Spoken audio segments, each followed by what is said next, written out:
E já tu falou um pouco de antibióticos aí, né? O que tu vê alguma relação assim acontecendo com essa, não digo nem tendência, mas já a presença de antibióticos, uso de antibióticos não digo em massa, mas agora a gente está medicando mais injetável ou vai estar medicando mais na água por estar tirando da ração. Uma relação entre isso e problemas que possam surgir no frigorífico? Olha, Jamil, quando a gente usa muito antibiótico é porque a gente tem muita doença, né? Então, eu acho que essa já é digamos, uma sugestão meio direta, assim, né? Claro que existe, na minha opinião, existe uma diferença entre programas mais generalizados em função de logística, né? Especialmente os in feed, né? Os na ração, quer dizer,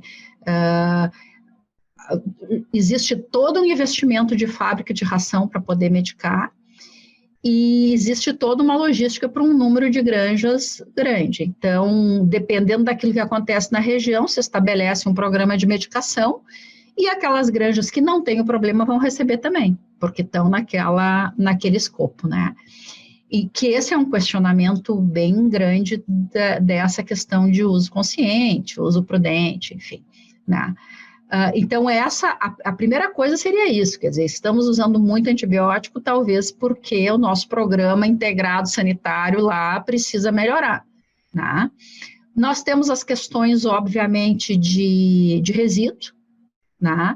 Que eu particularmente acho que a gente maneja bem, né? Existem violações, se a gente entrar no site lá do Plano Nacional de Controles de Resíduos e Contaminantes, aparece lá por ano em suínos, mas eu me arrisco a dizer que é uma violação baixa. Não sei se eu estou acostumado com violações de salmonela e coisa que é sempre a rodo, né? Então, aquilo ali me parece que é um número relativamente baixo.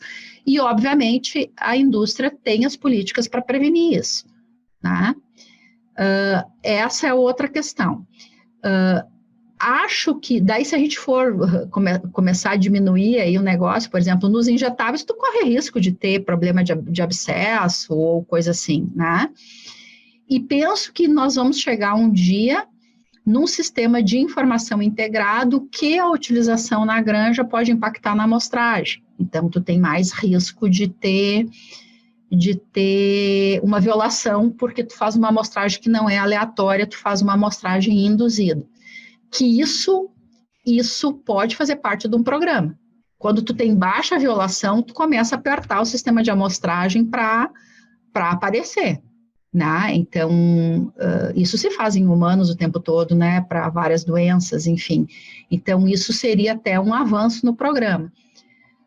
Mas, assim, outras questões mais diretas de detecção, eu não consigo enxergar, a não ser essa parte secundária, digamos, ou indireta, né, do que representa o uso massivo, enfim, né. Para encerrar esse assunto, eu acho que não o antimicrobiano, mas a resistência, aí nós estamos falando de outra coisa, que aí nós estamos falando de bactérias isoladas de carcaça de suínos portadoras de genes de resistência ou resistentes. Né? Vocês viram, eu acho que eu até encaminhei para o grupo aí do pessoal da URGS, que nós já estamos com um plano de vigilância que vai começar com as amostras de salmonela da IN60 em suínos, né? Em aves já tem, os bancos de micro-organismos já tem mais tempo, mas os de suínos são mais recentes, e de bovinos são de 2018. E aí se inicia no Brasil um plano de vigilância para essas bactérias. Então, do ponto de vista de resistência, nós já temos o plano e essa coisa só vai piorar, porque nós estamos trabalhando numa força-tarefa do Codex, que está no último ano, talvez seja atrasada em função da pandemia, né, que provavelmente a gente não vai conseguir fazer online, certamente esse ano não vamos conseguir nos reunir, mas são dois guias, um para controle, que é uma coisa que é técnico, que não tem lá grandes novidades, né, e o outro que é de vigilância. E aí a vigilância ativa, inclusive no ambiente de granjas. Uhum.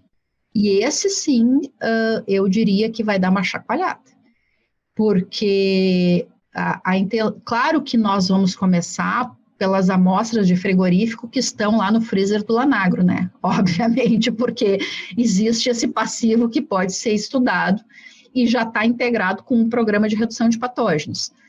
Mas isso vai chegar na granja e vai chegar na ração, né? Então, eu acho assim, ó, que em uns 5 anos nós estaremos tendo que mostrar vigilância e resistência. E isso me apavora, sabe, Jamil? Porque tu tirar o antibiótico da ração, tu não ter resíduo, é só tu cumpriu a regra. Agora, a resistência a gente precisa combinar com as bactérias, né? E tem muito mecanismo de resistência, de co-seleção, muito plasmídio que carrega junto o gene para tetraciclina e a gente faz 10 anos que não usa tetra e continua, mas usa uma doxy que está no mesmo pacote, entende? Porque esse negócio, ele é complexo. E às vezes tu não tem um gene específico, mas tu tem uma bomba de efluxo que está fazendo essa resistência e tu não consegue enxergar. Então, essa parte me assusta, porque os outros países já estão mostrando, né, inclusive os Estados Unidos, né? Estados Unidos começou pragmaticamente pelas moléculas que são de interesse maior em saúde pública, como sempre, mas eles têm aquele programa lá da Geórgia, do USDA, que eu conheci em 2005 e já tinha anos. Então, na hora de mostrar a evolução do programa, eles têm fatos e dados para mostrar. E nós estamos começando agora. Então, essa parte aí eu acho complicada, sabe? Essa parte eu acho complicada, porque mesmo os países, por exemplo, os relatórios da Holanda, que eu me lembro melhor, assim, que tem um relatório desse tamanho, redução bem acentuada da quantidade de uso e a redução na resistência não segue o mesmo gráfico. O gráfico não é tão lindo como o da redução, né? Porque tu precisa de tempo para conseguir ter esse impacto em resistência. Então, eu acho que isso aí realmente é o grande desafio. Eu acho que eu vou me aposentar nesse tópico aí.